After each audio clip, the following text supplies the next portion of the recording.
Говорит Татьяна Дьяченко, и это видео о том, каких мы выбираем партнеров после того, как в детстве пережили домашнее насилие и родители были нарциссы. И это история успеха Антонины. У меня будет несколько видео, сериальчик об Антонине, которая смогла вырваться из всех капканов, расставленных нарциссами. То есть она, как колобок, ушла от всех нарциссов. И вот в этом видео от первого нарцисса, как она уходила. И вот она пишет: меня зовут Антонина, мне 36 лет, и я проснулась после ваших видео. Вот пишу, решалась на это неделю, сомневалась, наконец решилась. И я подозреваю, да нет, я даже уверена, что я ребенок 2 нарциссов. Я плохо помню свои 20 лет жизни. Первые 20 лет.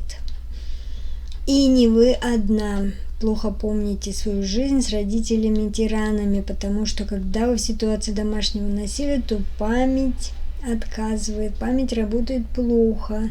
И как защитный механизм некоторые просто вот диссоциируются, они не в себе, они, чтобы защититься, они хотят забыть все, что с ними происходит. А в 19 лет и 9 месяцев я уехала после 3 курсов иньяза в Германию по программе обмена студентов в немецкую семью. И с этого момента я как-то начала осознавать себя и помнить. Ну вот когда жизнь наладилась, тогда появился тот носитель, на котором стали записываться воспоминания. Правда, видимо, ушла я от мамы и папы нарциссов и включила программу саморазрушения. У меня началось жуткое компульсивное переедание. И вот это еще одна причина лишнего веса и нарушения пищевого поведения. Когда вы уходите от родителей тиранов и живете там хорошо, они начинают завидовать. И начинают обвинять вас, вербально или невербально. И вы, испытывая эту вину, включаете программу саморазрушения. В данном случае это переедание, есть другие варианты.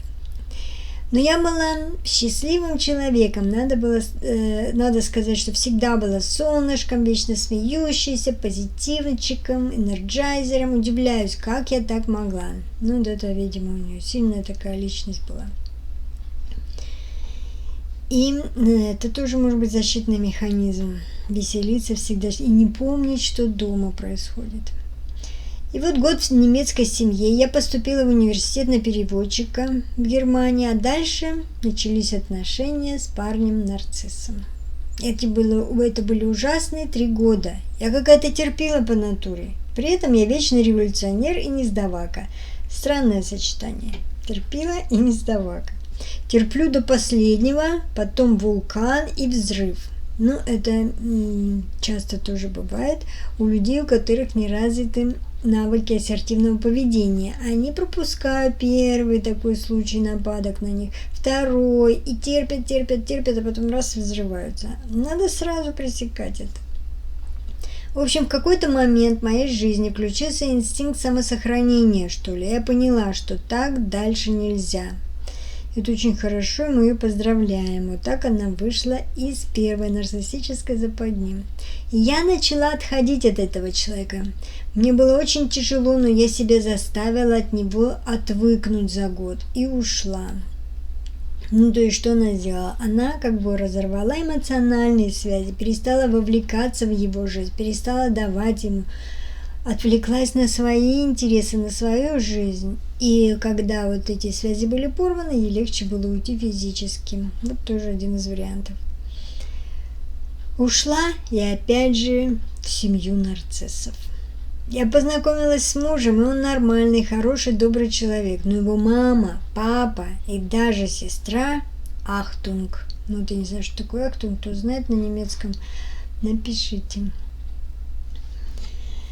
И вот почему так происходит. Дети нарциссических родителей, ну и вообще любых родителей тиранов, когда они вырастают и вступают в романтические отношения, у них 2 варианта. Это найти себе пару по дополнительности или по подобию. Если по дополнительности, то вы встречаете таких же точно тиранов, как и ваши родители.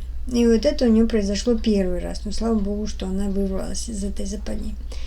А второй раз у нее произошли отношения по подобию, она встретила точно такую же жертву, как она сама. И это, конечно, гораздо лучше, чем первый раз, но тоже имеет свои побочные эффекты, потому что когда вы вступаете в такие отношения и продолжаете общаться с родителями, то вы страдаете вдвойне от своих и от его родителей. Это двойная драма. И что тут делать? Лучше вообще с ними разрывать всякие отношения. Если это невозможно, сводить их до минимума. И с теми, и с другими. И вообще проработать свою травму, освободиться от этого груза, начинать свой новый здоровый род.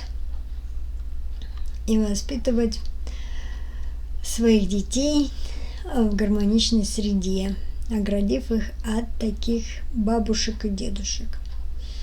То есть вот есть два варианта в романтических отношениях после насилия в детстве. Либо травматик, либо тиран. А возможно ли встретить психологически здорового человека без травматического опыта? Это возможно, но для начала надо проработать свои собственные травмы. То есть освободиться от этого груза детства. И как это можно сделать? Самое лучшее – это терапия, конечно же. Второй вариант, если у вас нет возможности, предлагаю купить мой курс, онлайн-курс «Тайны женского магнетизма». Там есть упражнения, как прорабатывать эти детские программы. К нему в дополнение бонусом идет моя книга «Когда жизнь звезду любви», где я описываю свою историю, как я пришла от травматического опыта к счастливой семейной жизни. Сейчас я счастлива. И третий вариант, если ни один из них вам не подходит, самый бюджетный, это просто смотрите мой канал не один раз.